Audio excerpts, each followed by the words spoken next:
I'm using, I do believe these are 6-inch. Yep, 6-inch zip ties. Okay, got these from Amazon.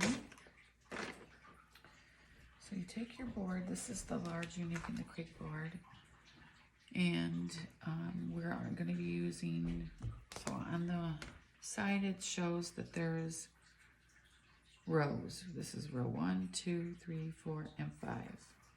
And now the new boards have the 2 holes in the middle for putting your center attachment on. But we're going to be using rows 2, 3, 4, and 5. So what you want to do is you want to take your zip tie, flat side to the ceiling, go in regular, so the regular 2 holes, in and back up. And you want to put them together till you hear 1 or 2 clicks. Flat side up, in, back up,